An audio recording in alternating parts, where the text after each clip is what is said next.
Good morning, Sen. Alvin. Good morning, Doris. Magandang Ayun, umaga. nakapula pa. Yan, ang kanyang Bumalik trademark. siya sa pula. Kasi Oo. for one time din, hindi siya nakapula. Ngayon nakapula. At saka bagong gupit, bagong tasa. Patingin? Oh, bagong tasa. Medyo. Oh, Ay, yan, oh. Okay guys, shoutout sa ating 1,600 viewers. Sa mga hindi pa nagla-like and subscribe dyan, like and subscribe tayo. Share na rin, Mabsat. Salamat. Kailan to?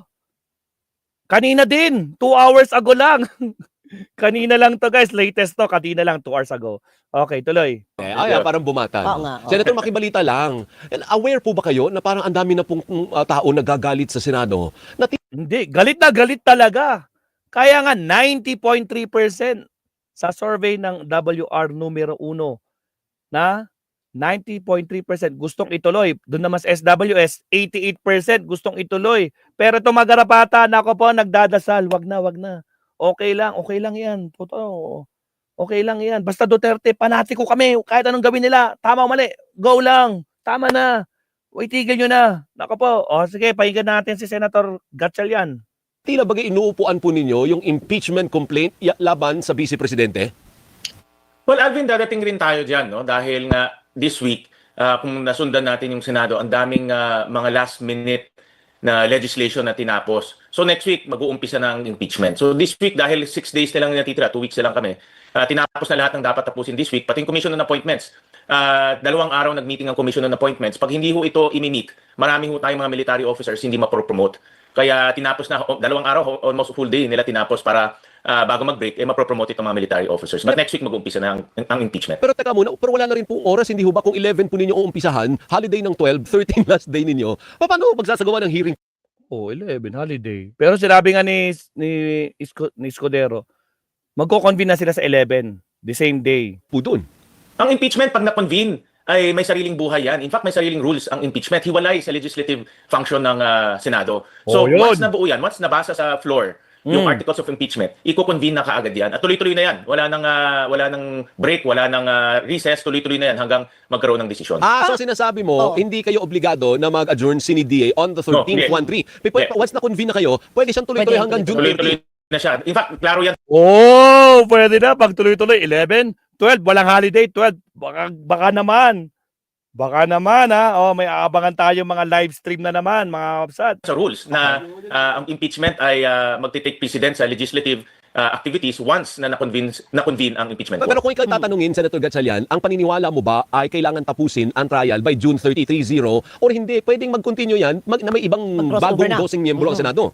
Well, realistically, Alvin, hindi matatapos to sa 1 buwan, no? Dahil 7 articles of impeachment ang inihain ng Kongreso or ng House of Representatives. Kaya hindi, sa personal na hindi kayang tapusin to ng 1 buwan. Tatawid talaga ito ng 20th Congress. At nakita ko na kasama sa mandato ng Senado na ituloy-tuloy ang hearing ng impeachment court dahil ito ay isang continuing body. Okay. Oo. Pero Sen, Oo. meron po bang required na dami on Oh, Tolentino, continuing body. Narinig mo? Pwedeng tumawid. From 19 to 20. Continue. Nakapaw. numero ng mga senador na dapat ay umattend nung hearing? Napakagandang tanong yan, Doris. In fact, tinanong ko lang yan nung isang araw sa rules expert namin. Kahit na hindi ito nakasaad sa rules of impeachment, dahil ito ay isang parliamentary process, kailangan may majority. Ibig sabihin 50+1 para mag-convene. So kailangan ng ganun. Pero mukhang wala naman kayong problema dun sa 12+1, ano? Wala namang problema. So for example, nakakuha ng 50+1, may quorum ka na, pwede na mag-umpisa ang impeachment court. Ayan. So what do you propose then? Ano? Kung ikaw tatanungin, Senator Gatchalian, sa pagdating ng A11, magkukonvene kayo as an impeachment court, tama? Correct. Tapos babasahin yung articles of impeachment ng representative ng Kamara on the 11th pa rin. Anong Tama. mangyayari sa 12 ba? Pwede mag-overtime yung mga senador kahit holiday pumasok? Holiday eh. Oo. Actually, kung gusto ng mga senador pumasok kahit na Saturday, Sunday, pwede. Oh. No? Pagkatapos ng Yun pala eh. So pag-uusapan yan, i-amenda lang yung rules kasi nakasulat doon except Sunday, Saturday, and holiday. No, amendahan ng rules. Pero pwede kasi rules naman internal lang yan eh. Oo. Pwede Madali lang yun. Pero- Madali lang yun, Sen, kung i-amend yung rules. Majority Madali siguro. lang yun, madali. In fact, pwede nga i-suspend ang rules eh. Ayun. So, pwede i-amendahan yan. Depende yan sa mga senador. Kasi ibang mga senador, sasabihin nila na, bigyan mo naman sa amin yung Saturday, Sunday para mag-aral, magbasa. Oo, May mga oo. ganun rin. So, hindi, depende yan sa senador. Pero technically, pwede. Pero after June 11 kasi, wala na naman na kayong tatalakaying legislative measure. Wala na, diba? wala na, So correct. puro impeachment na sila partner. Yeah. So ibig sabihin, you can hold hearings the whole day. Correct. Pwede na talaga. Pwede Monday to Friday, Saturday, Sunday ay i-reserve para magbasa o mag-prepare, pero tuloy-tuloy na yan. Basta tuloy-tuloy na yan, hindi na titigil hanggat magkaroon ng judgment. Paano, Senator Sherwin, yung mga pinapakalat na resolusyon na ang sinasabi ay i-dismiss Yeah. ang impeachment complaint laban kay Vice President? Yan na, bato! Oh, nako! Tingnan natin anong sasabihin dito ni Gatchel yan. Kasi hindi lang sinabing si Bato, pero si Bato galit sa opisina ni Bato to eh. O sige, tingnan natin. Umamin na po si Senator Bato na yung isa Yun. doon galing sa opisina po niya. Madami daw eh, no? Anong stand mo doon? Dapat ba pareho ka ba ng mga taga-UP? Sabi ng taga-UP, hindi pwede, kailangan may trial. Oo. Walang dismissal dyan. Or pabor ka din doon sa isa sa mga resolusyon na pag wala ng oras, dismiss na natin to. Alvin, hindi na namin decision to eh. It's not a matter of our decision whether itutuloy o hindi. This is our constitutional duty. Agoy! Agoy!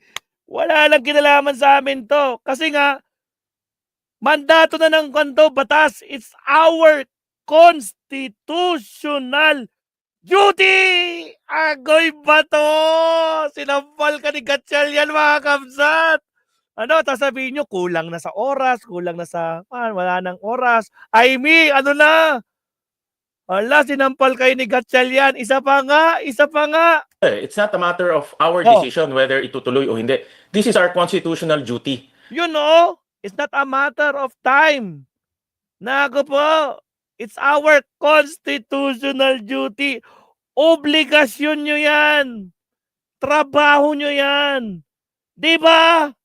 Cheese! Ano na? Forthwith! Ano na?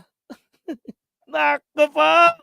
Now, very clear to sa ating constitution na once na-transmit ang impeachment sa Senado, wala na kaming choice kung hindi Oh! Once na transmit nung February 5, wala na kayong choice. Huwag nyo nang sisihin yung House. Bakit ngayon nyo lang pinadala? Bakit inabot kayo ng 4 months? Oh, pinadala na sa inyo. Nasa inyo na. Wala na kayong choice. Kundi gawin yung obligasyon nyo. Nako po! Isa pa. Ang ganda ng sinabi ni Gatchel yan, mga kabsat. O sige, tuloy. whether itutuloy o hindi. This is our constitutional duty. Now, very clear to sa ating constitution na once na-transmit ang impeachment sa Senado, wala na kaming choice kung hindi ipagpatuloy ang impeachment court. Oh, paano ba yan? Mga senador? Oh, sinampal kayo ni Gatchel yan, mga kabsat. Nako po! Wala na kayo magagawa. It's your constitutional duty. Once na sinubmit na yung or na-transmit na yung articles of impeachment sa inyo, bakit pinadelay ng 4 na buwan? Bakit? Wala na kayong choice.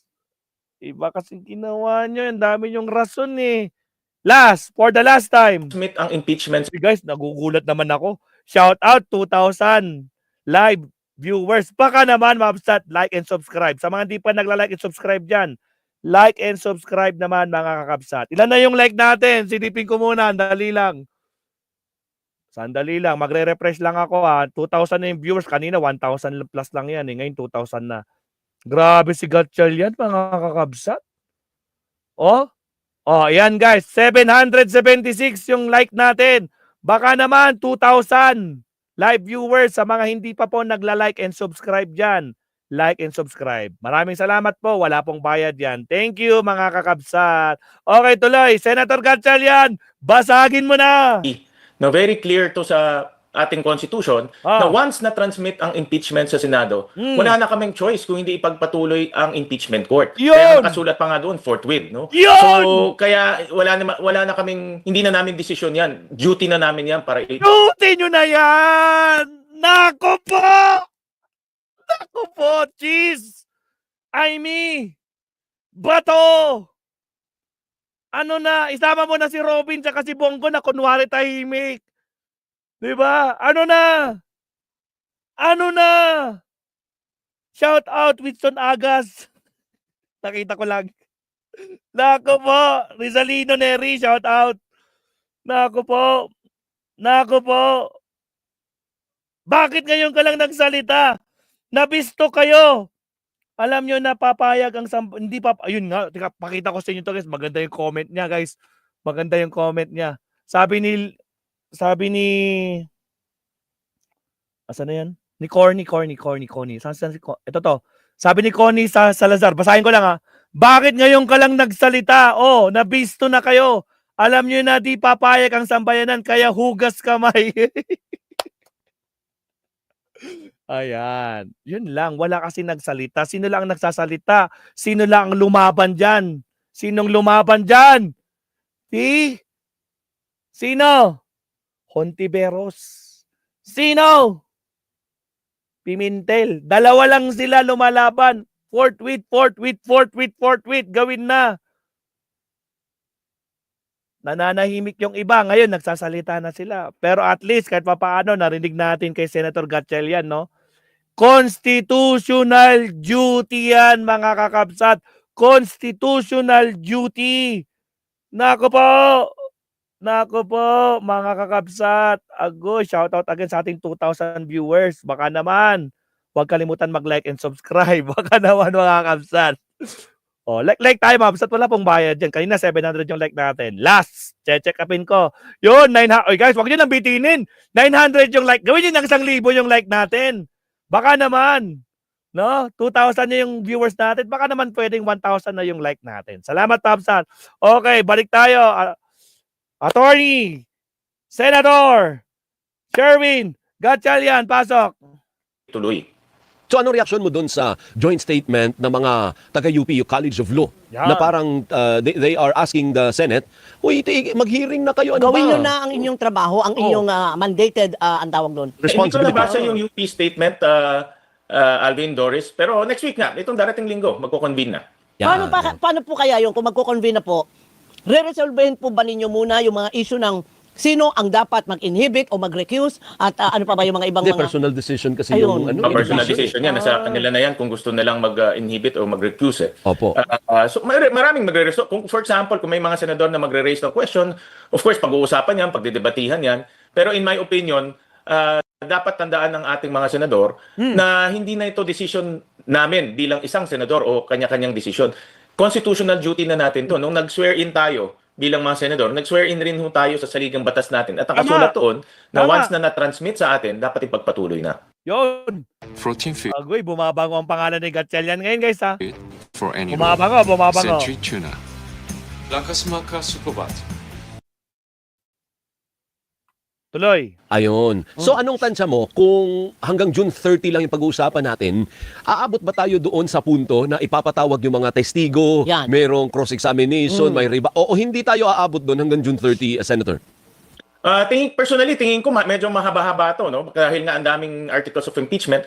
At tandaan ng ating mga kababayan, hindi pa tayo pumapasok sa merits ng impeachment. Hindi pa natin pinag-uusapan yung mga kaso.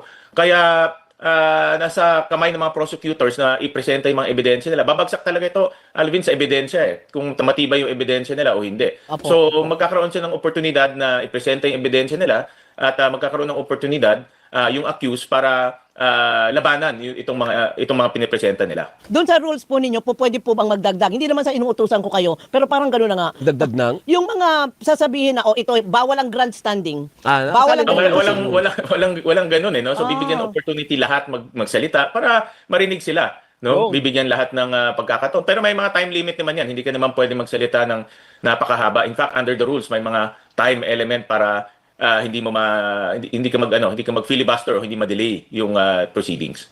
At what point posibleng mapalitan ang Senate presidency? Oh, yan naman. Ibang topic naman to, ha? Pag nag-convene na ang Senate as a legislative body, Which is when? this is, if I'm not mistaken, mga end of July. Okay. So ang sinasabi mo, Magko-convene kami for SONA, no, which is June, I think mga June 30 yata yan if I'm not mistaken. Baka check ko lang yung dates. Apo. Magko-convene kami for SONA and then doon na magpipilian ng Senate President, mag-o-oath na yung mga bagong senators. So, doon natin malalaman kung magpapalit o hindi magpapalit ang Senate President. Tapos niyan, alam ko may break ulit yan. Tapos magko-convene ulit for the legislative calendar. ibig mo sabihin, Senator Gatchalian, wala tayong choice kung hindi si Senate President Escudero ang magpipreside ng impeachment trial starting next week until the end of the 19th Congress. Yes. Well, next week meron pang 3 session days, no? So kung merong may boto man yung lalaban sa kanya, pwede pa siyang palitan next 3 days. Pero sa tingin ko, sa pulso ko, wala namang lalaban sa kanya in the next 3 days kasi patapos na eh. Ayun. Oo. So technically, kung gugustuhin, pwede pa siyang mapalitan na Senate President in the last 3 days. Pwede. Yes, Pero pwede, sa basa pwede. mo, mukhang malabo, mukhang wala namang magcha-challenge sa kanya. Wala na kasi patapos na eh. Ano pang Oo. use kung patapos na? Pero hindi kaya magkagulatan na naman tayo?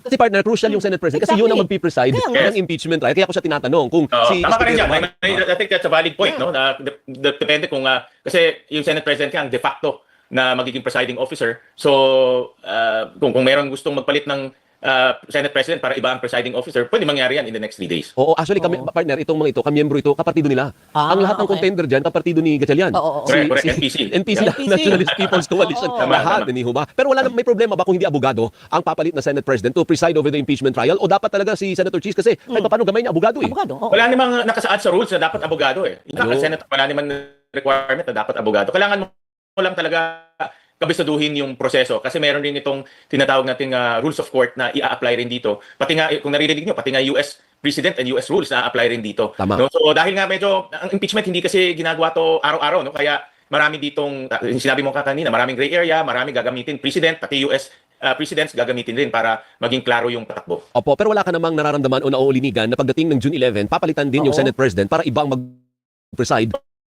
sa impeachment trial. Wala akong ganyan naririnig. Hindi pa nakakarating sa inyo, Sen. Ano ba yan? Wala, tingin ko rin again, no, based of my own personal experience to and knowledge, dahil nga 3 days na lang ay gawin natin maayos at smooth yung ending ng 19 Congress. So Kaya hindi wala akong naririnig na pagpapalit. Hindi ka naman nababagalan, Senator Sherwin. Kasi if you see social media, ang ang batikos kay Senate President Cheese Escudero, inupuan mo eh. Oo. Ayun tuloy, ngayon makakulangin tayo sa oras, inupuan mo yung impeachment. At kalalahat tuloy ang Senado. Correct. Very clear kasi sa ligang batas na hindi mo pwedeng i-terminate ang impeachment court hanggang magkaroon ng judgment eh. Kaya kahit na mahaba, kailanganin ng 6 months o 1 taon, dapat tuloy-tuloy lang to eh. At nakasulat rin sa rules namin na once na na-convene to, it will take priority over legislative priority. activity. So talaga bibigyan siya ng priority, Priority, dito sa tama. impeachment court. Ayan. So basta bago natin tapusin yung discussion sa impeachment, si Oo. Gatchalian, ready siya partner. Oo. Kahit masakripisyo pa yung weekend niya, every day from Monday to Friday, from alas hanggang June 30, Senator. Basta yun na napag-usapan. Ako personally, I'm ready. Actually, matagal na ako nagre-review nito. Almost 4 months na ako nagre-review. Pero ang kulang kasi yung presentation of evidence, witnesses. Wala pa kasing mga ganun. Kaya limitado rin yung aming pagre-review. Pero kung ako kasi, Alvin, ito personal ko, kailangan matapos to kaagad para bumalik kami sa legislative function namin. Oo. Para sa akin, importante ang legislative function. Bigyan kita halimbawa, budget. Kung umabot to ng budget season, ako tingin ko baka madali yung budget natin. Yung mga importanteng priority measures this coming 20th Congress. At ako, sa tingin ko, madidili yan dahil nga the impeachment will take priority. So, the sooner na matapos namin ang impeachment proceedings, makakabalik kami sa day-to-day or sa legislative functions namin. Pero may batas din po, may patakaran din nakalagay sa inyo dyan na priority dapat ang impeachment above any other legislative measure, di ho ba? Correct. Kaya nga yung mga legislative measures namin, lalo na yung mga mahalaga, madidelay. Ayan. And tinitingnan ko yung kalendaryo eh. So kung sakasakaling nga tama ka na pwedeng mag-overtime hanggang June 30 for the impeachment trial procedure, so meron kayong 11, 11, tapos holiday 12, di 13, dalawa na yun, tapos may 2 linggo kayo, di 10, 12 na. You have 13 working days. 13, To decide, which is not actually enough kasi may siyempre magbibigyan mo ng 10 araw yung depensa. May mga ganun May eh. mga ganyan. May Oo. minimum eh. Oo. Oo.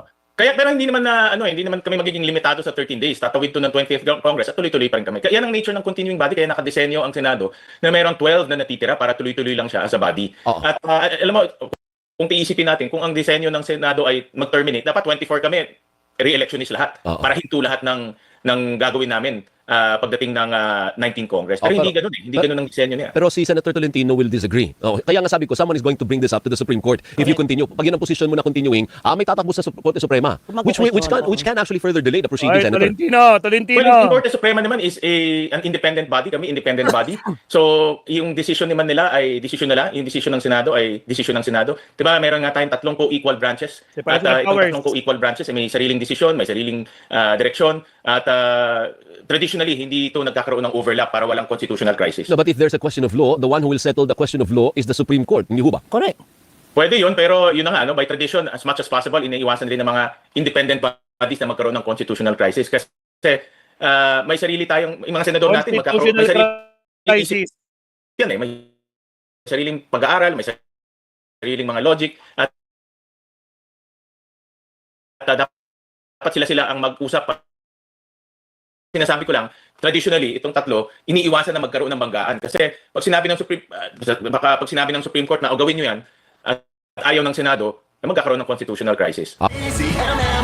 Gising na Pilipinas para Salamat, DCMM. Grabe si Tolentino. Grabe si Gatchalian, mga kabsat. Nako po, sinupalpal yung mga kasama niya. Nako po, guys, request nga. Meron akong pinin dyan, guys. No? Ongoing yung premiere natin na live natin kahapon. Kahit like lang, mga kabsat, like lang. Puntahan nyo yung link. Puntahan nyo yung link na binababa ko dyan o yung nakapin, mga kabsat. Tapos, pwede na kayong bumalik. Kahit like lang, mga kabsat, bago tayo magpunta sa next topic natin. Ayan. Pa-like lang po yung ating premiere, Mabsat. Okay na ako. Kahit like lang, magpakita lang kayo doon. Tapos, or mag-comment kayo ng isa. Tapos, balik na kayo dito. Okay na ako. So, paki-like po yung ating premiere, Mabsat. Salamat po. Si attorney ko yan. Si attorney Rene, regarding din yan sa impeachment. So, like. Salamat po. At shoutout sa ating mga viewers dyan. Siyempre, sa 2,100 live viewers, mega love shoutout at maraming salamat po. At sa mga hindi pa po nagla-like and subscribe, like and subscribe na po, mga kabsat. Again, sa mga maglalambing lang si Maestro, paki-like po yung ating premiere. Ngayon na, guys, ongoing siya ngayon eh. So kahit like lang, maraming salamat po. Thank you. Okay, countdown tayo in 30 seconds for sino yung next speaker natin, sino yung next na magsasalita. Tingnan natin kung anong matasabi nyo dito. Okay, here we go.